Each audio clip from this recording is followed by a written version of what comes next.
I've always believed that if you really want peace, you need to disappear somewhere no one else can reach.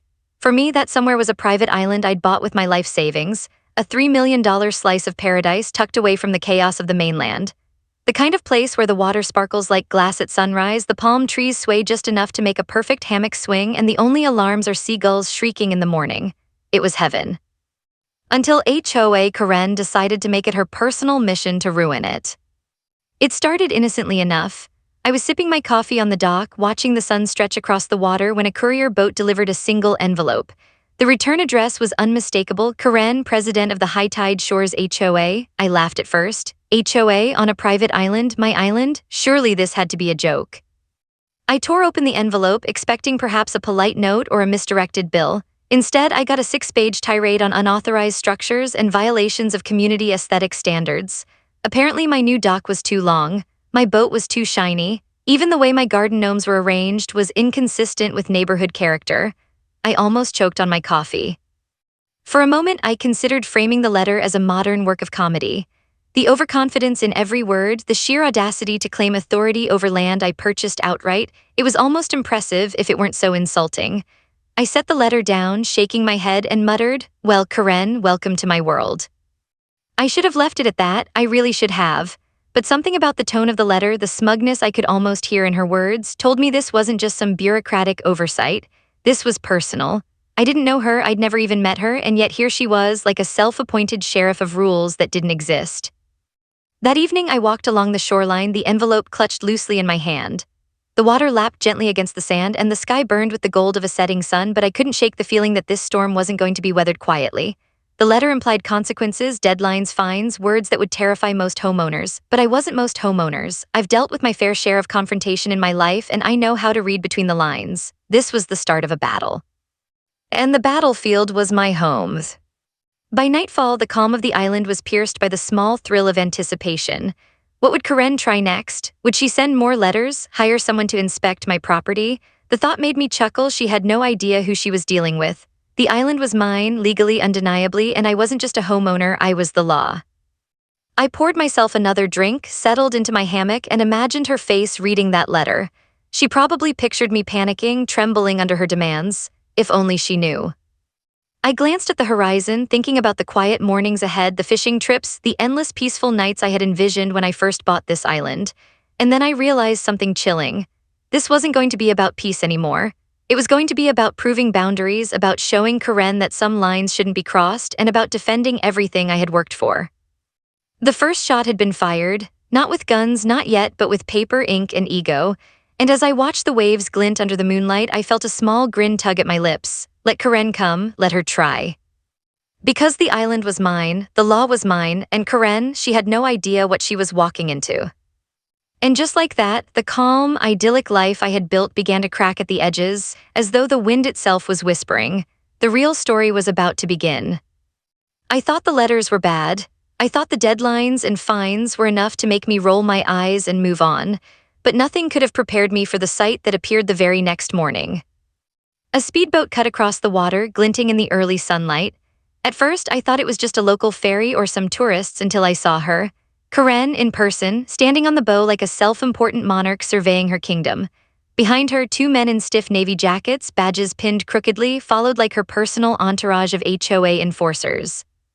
She stepped onto my dock with the kind of confidence only someone completely unaware of reality can muster.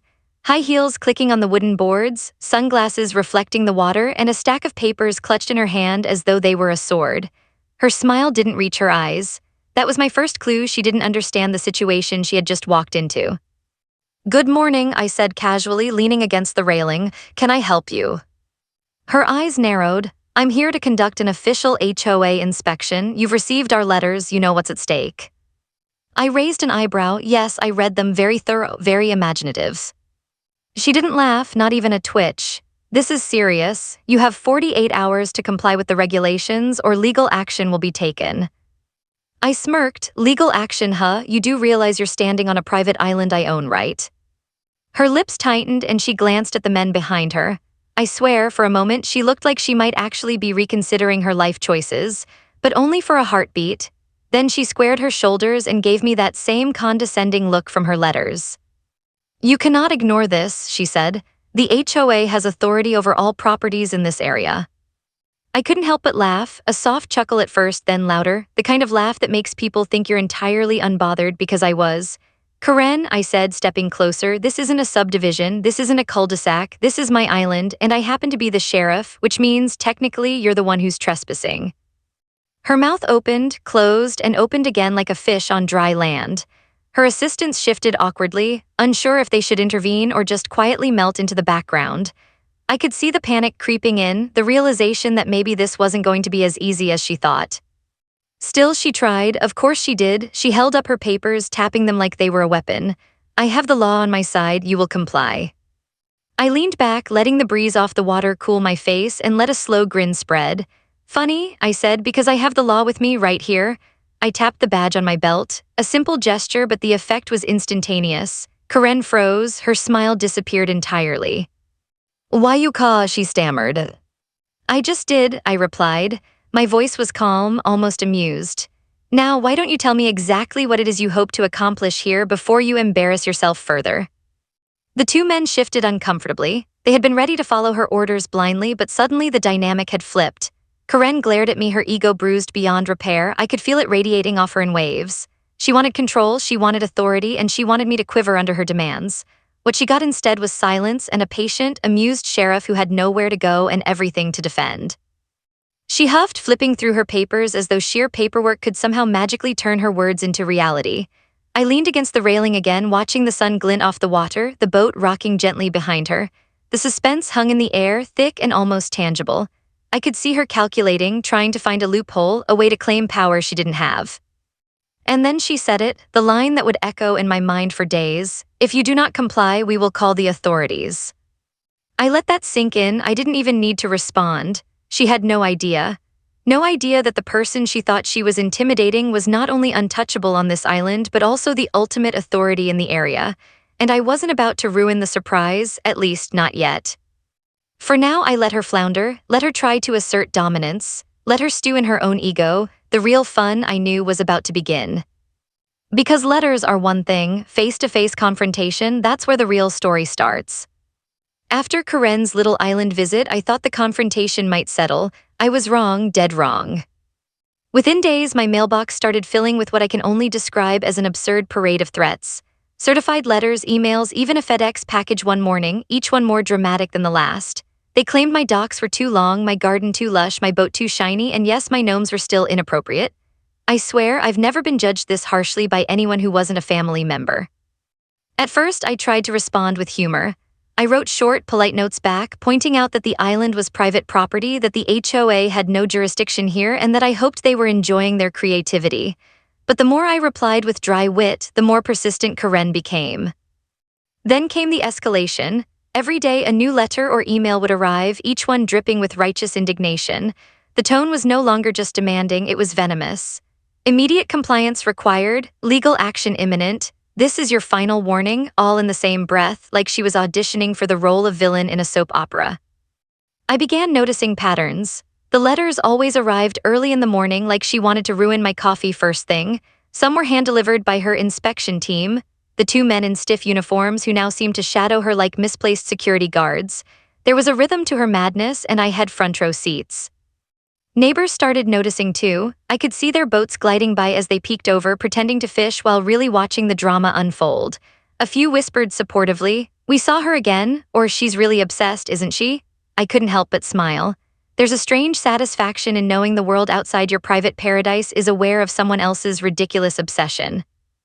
Meanwhile, Karen's lawyer entered the scene, sending formal letters claiming she might be able to force a court hearing to seize my island if I didn't comply immediately. The language was designed to intimidate, and it worked for anyone not familiar with the law. But I've dealt with legal threats before, and I knew exactly how flimsy these claims were. I started planning small ways to frustrate her. Little things. A no trespassing sign here, a harmless warning about slippery docks there. The suspense built because I wanted to see how far she would go. Each day, the letters grew more desperate, the tone more demanding.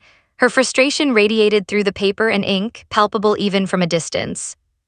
There were moments of humor amidst the tension. One letter criticized the angle of my solar panels, claiming it was not in harmony with neighborhood aesthetics. I almost spilled my coffee laughing. I replied with a mock apology and a suggestion that perhaps the Sun should submit a variance request too. But the humor didn't stop the suspense. Karen was serious, delusional though she might have been. I could feel the tension building every morning as I approached the dock, half expecting another confrontation, half expecting her to have brought some ridiculous entourage with her. And each time I reminded myself and my audience that she had no idea who she was challenging. It wasn't just the letters anymore. It was the feeling of an approaching storm. I could sense that Karen was losing patience, that her obsession was driving her to try something bigger, something more public, something that might finally escalate the situation beyond my calm, prepared defenses. The suspense was almost tangible. Would she try to land on the island with her team again? Would she escalate to court? What ridiculous rule would she invent next? I let her stew in her own frustration for now because the real confrontation was still ahead and I wanted to savor it.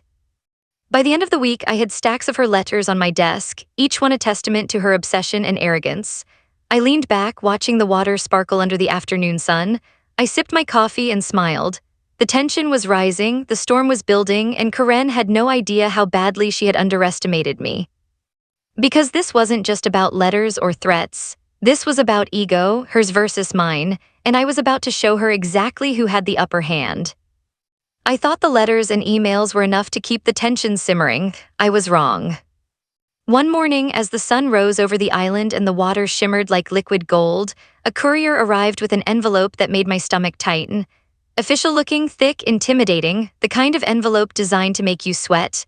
My first thought, Karen had finally decided to go nuclear. Inside were court summons papers. Legalese, stamps, signatures, the whole 9 yards. The message was clear. Karen, through her lawyer, was attempting to bring a case against me, claiming the HOA had authority over my private island and that I needed to cease and desist all my so-called violations or face the consequences in court. I read it once, then twice, and laughed aloud. Out loud, not quietly, because this was too ridiculous to contain. They actually thought this could work. They thought she could somehow force me to comply with rules on land I owned outright, rules that didn't apply here, enforced by an organization that literally had no jurisdiction over my property. I paced the dock, summoning the calm I always found in the water's rhythm. Waves lapping against the posts, gulls calling in the distance, the faint smell of salt in the air. This was my island, my jurisdiction. And yet the papers in my hand screamed the opposite, if only on paper. Karen had clearly escalated because the letters weren't working. Her desperation was growing, and desperation makes people dangerous, or at least reckless. I could feel it in every word she had written, every stamped envelope she had sent, every threatening line she had dictated to her lawyer, and I was ready for it. I had already started drafting a few ideas, small ways to remind her that her threats were meaningless here. I smiled at the thought, little signs, clever barriers, subtle humor. But there was something else I knew. The real power wasn't in pranks or clever tricks. It was in patience, observation, and knowing exactly when to reveal your hand. For now, I decided to savor the absurdity. Karen was spending resources, energy, and time attempting to intimidate someone who wasn't even remotely impressed. The suspense was delicious, like watching a movie unfold in real life. How far would she go? What would her next move be? And the question I found myself relishing most, at what point would she finally realize she was up against the law itself? I spent the afternoon reviewing the documents, making notes, cross-checking jurisdiction laws. Every line she and her lawyer had drafted was riddled with assumptions and errors, every single one. I could almost hear her lawyer gritting their teeth, trying to maintain a professional facade, while I chuckled at the sheer audacity of it all. By evening, the sun had dipped behind the horizon, casting long shadows across the island. I stacked the court papers neatly on my desk, placed my coffee beside them, and leaned back in my chair. The suspense had shifted. It was no longer about the letters or the fines. It was about an impending confrontation that could finally escalate beyond threats and humor. I imagined her arriving again, her ego bruised, her entourage in tow, expecting fear or compliance. What they would find instead was calm authority, a sheriff fully prepared, and an island owner ready to defend every inch of his property. I let that image settle, a grin tugging at the corner of my mouth.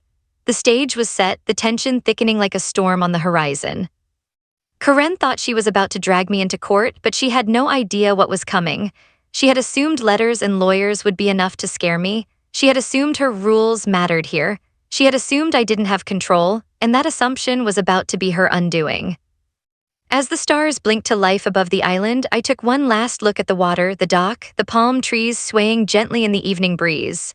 This was my world, my law, my rules. and the game had only just begun. Because the next move wasn't hers, it was mine. The court papers had arrived, and Karen's threats were growing louder, bolder, and frankly more ridiculous by the day. I knew that if she actually set foot on my island again, she would bring chaos, confusion, and most importantly, drama, and I decided I wasn't going to just stand there and wait. I was going to turn the tables. The first thing I did was take stock of my island. Every path, every dock, every little nook where someone might wander unchecked, I checked the gates, the fencing, and the signage. I added a few new signs for effect, not threatening, just informative. Private property, sheriff's jurisdiction was written in bold letters that seemed almost comical, but I knew their effect would be immediate. Karen would see them, frown, and realize that she had walked into a problem far bigger than a letter. I even positioned a few harmless hazards. Nothing illegal, nothing dangerous, just small, clever obstacles to slow anyone down, a pile of driftwood here, a small rope barrier there. She would notice them and spend precious seconds thinking about their purpose, wasting time and increasing tension. It was theater, but good theater. Then came the preparations for psychological effect. I arranged a few of the garden gnomes I knew she hated, putting them in positions that, if she had the audacity to approach, would almost seem like they were mocking her. I could already imagine her scowling, muttering, flustered by the absurdity of it all. Suspense, I reminded myself, is as much about anticipation as confrontation. I also checked my communications. Radios, phones, signals, anything to maintain control. If Karen tried to call the authorities, she wouldn't reach anyone who could assist her. She had no idea that the island was fully under my jurisdiction, and I intended to keep it that way. By mid-afternoon, I was packing along the dock, sipping coffee, thinking like a strategist. I could almost hear Karen's voice over the water, imagining how she would approach the island again with that same smug confidence. That confidence was about to be shattered. Then I let my imagination run wild for the sake of morale. What if she brought her entourage again, expecting to intimidate me? The suspense built in my mind. Would she flinch when she realized the tide itself, my tide, was under my control? Would the officers behind her hesitate when the first obstacle presented itself? I smiled, knowing that drama was about to unfold in real time. I also took time to review the legal side just to keep it grounded. Every document, every letter, every imaginary claim she had made was countered by the law, my ownership, and my position as sheriff. Karen might be persistent, she might be arrogant, but she had no foundation here. Every step she took would only highlight that fact, heightening the tension for anyone watching. Finally, I thought about timing. If she came in the morning, she would be rushed, impatient, and blind to the little details that might trip her up. Afternoon, she'd be tired, frustrated, and more prone to mistakes. I couldn't control the sun, but I could control how she experienced it. Suspense, I reminded myself again, is built on the unexpected. Every little delay, every small obstacle, every subtle trap added to it. By the end of the day, I stood on the highest point of the island looking out at the water. The sun was dipping low, painting the horizon in golds and oranges, casting long shadows across the dock and shoreline. I felt a mix of calm and anticipation. This was my territory, my rules, my home, and the stage was set for Karen's return. She would arrive, oblivious to the careful preparations, expecting fear and compliance. Instead, she would meet patience, strategy, and authority. And the suspense? It was only just beginning. Because for every letter she sent, for every threat she made, for every ounce of her ego, there was a counter waiting, quiet, unseen, and deadly in its precision. Karen had started this, but I would finish it. And the island, it would remain mine. The waves whispered against the dock as I walked back to my cabin, a grin tugging at my lips. Soon, very soon, the real confrontation would begin. The morning of Karen's return dawned calm and deceptively beautiful, the kind of morning that makes you think nothing bad could ever happen. But I knew better. I had watched the water, felt the wind, and prepared every inch of my island for this exact moment. Today, Karen was coming back, and this time I wasn't just waiting. I was ready. From the highest point on the island, I saw her speedboat cutting across the water just like last time. She looked the same, high heels, sunglasses, papers in hand, striding onto the dock as though she owned the place. Behind her, the two officers I had come to think of as her hapless entourage shuffled nervously. The tension was thick, almost visible, as though the air itself was holding its breath. I stepped out to greet them, leaning casually against the railing, my sheriff's badge glinting in the sunlight. Her eyes widened when she noticed it, but she quickly masked it with a forced smirk. That smirk faltered as I spoke. "Welcome back, Karen. I hope the trip over was pleasant." She straightened, trying to assert authority. "I'm here to conduct an inspection. You've been warned repeatedly. You must comply with HOA regulations immediately." I tilted my head, letting a slow grin spread across my face. Right, that's the thing about regulations. They only work where they apply, and this island is mine, and technically I enforce the law here. Her mouth opened, closed, and opened again, a fish gasping on dry land. I could see her mind racing, trying to reconcile her ego with the reality in front of her. I didn't give her a chance to recover. You're standing on private property, I continued, voice calm but authoritative. You have no jurisdiction here. I suggest you hand over those papers and leave before anyone gets confused about who the law actually answers to. The officers shifted uncomfortably, and I could see the realization dawning on them. They were about to witness a confrontation far beyond anything they had been trained for. Karen's confidence was waning. Every second that passed, her bravado cracked just a little more. She tried one last attempt at control, tapping her papers like they were weapons. You can't just ignore this, the HOA. The HOA what? I interrupted, keeping my tone light, almost amused. Tell me again, Karen, how the HOA has authority over land I bought outright in my jurisdiction with me as the sheriff? I must have missed that meeting. Her face flushed. I could almost hear the internal argument raging behind her eyes. She wanted to retreat, to call in reinforcements, to find some leverage, but all she had were her letters and threats, and neither of those held weight here. I leaned slightly forward, letting my presence fill the space, my hands resting casually at my sides. I've prepared for your visit. Signs are up, pathways are clear, and my property is secured. Step carefully, Karen, because this isn't a negotiation. This is reality, and reality, it's mine. The tension was palpable. The officers exchanged nervous glances. Karen's ego warred with the undeniable truth, and I felt a quiet satisfaction settle in my chest. She had come thinking she could intimidate me, enforce her ridiculous rules, and perhaps even humiliate me. Instead, she was frozen, unarmed, and powerless. Then she muttered something about calling real authorities, her voice tight with frustration. I just shook my head and smiled. The real authorities, right here, and you're standing on private property. The law's on my side, always has been, always will be. Her face turned red, her hands trembling slightly as she gripped her papers. The officers behind her looked ready to vanish into the water, and I didn't blame them. Every step she took now would only prove her defeat further. Every word she uttered, every argument she attempted would crumble under the weight of truth.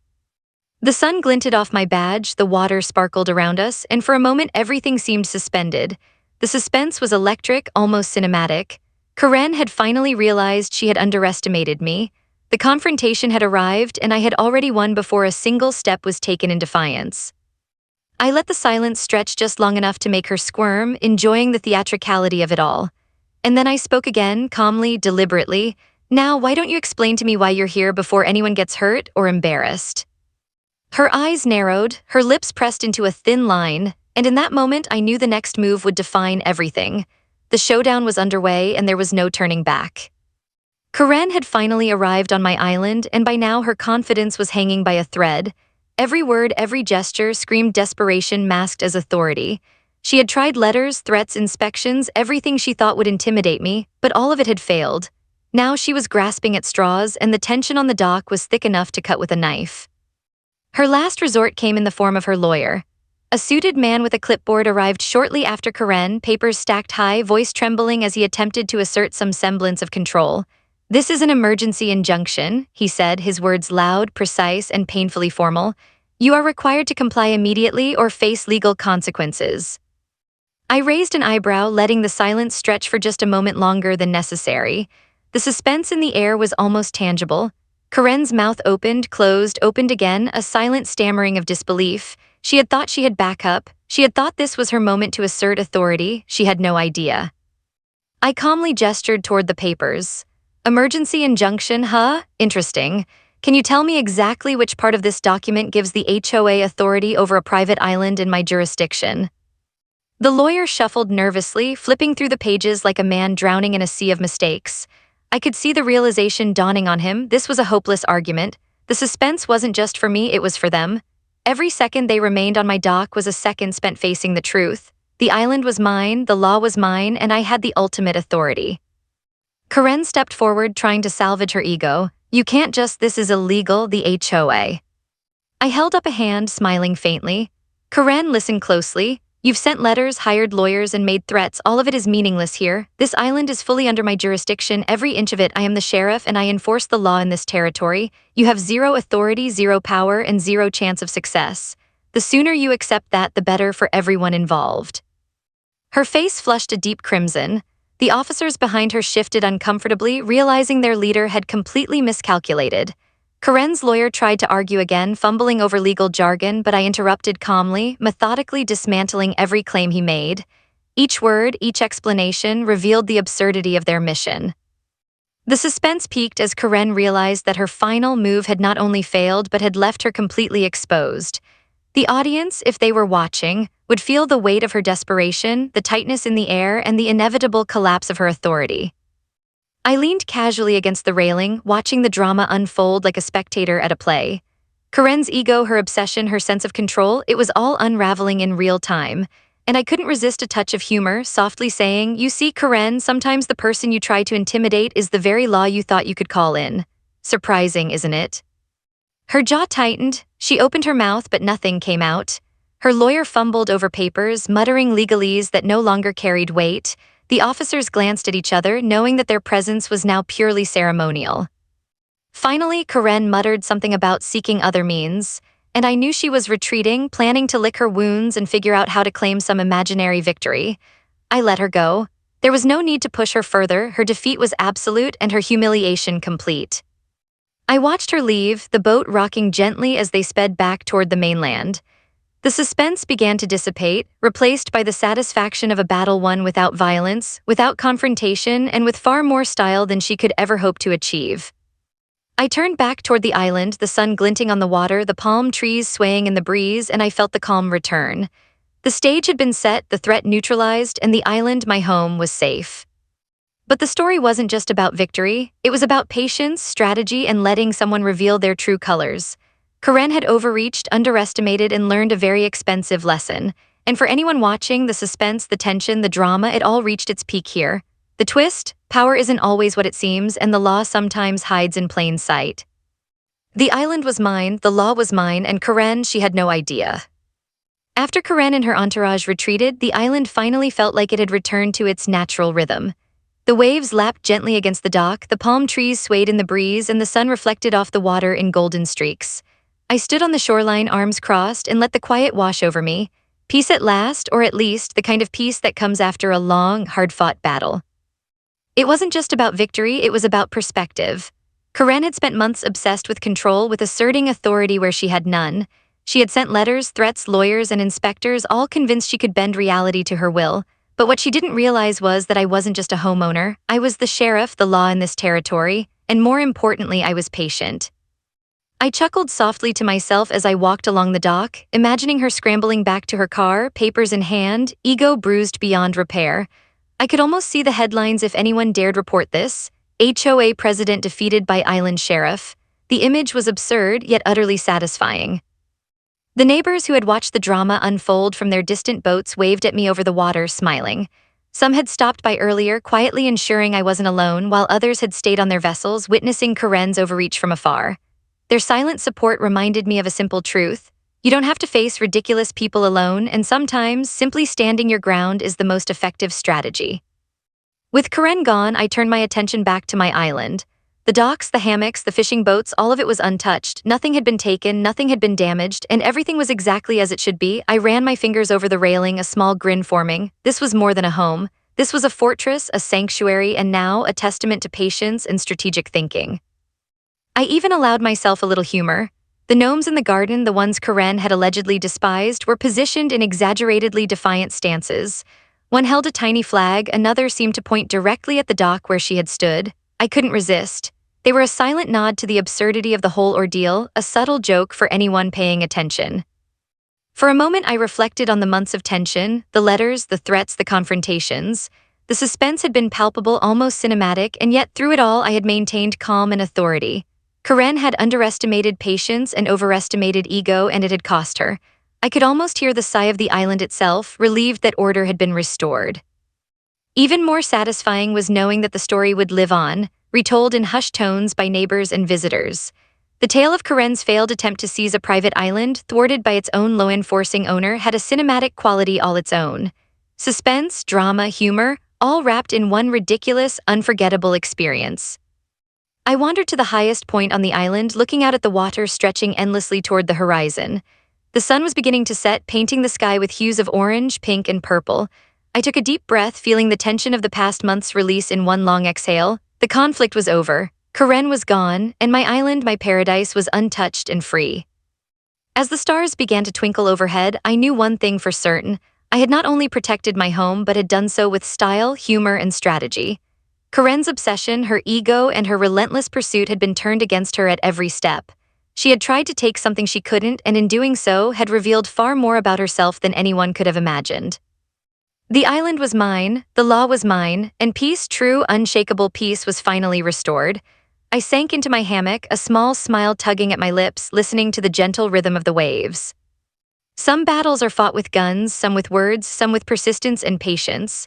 This one, it had been fought with both strategy and humor, and in the end, the island had stood, I had stood. And Karen had learned the hard way that some territories, some people, and some laws are simply untouchable. The night settled in, calm and absolute, the suspense replaced by satisfaction. The story was complete, the island was safe, and for the first time in months, I felt completely, undeniably at home. Every HOA has a story on HOA Headaches. You'll hear the ones they tried to bury. Subscribe today.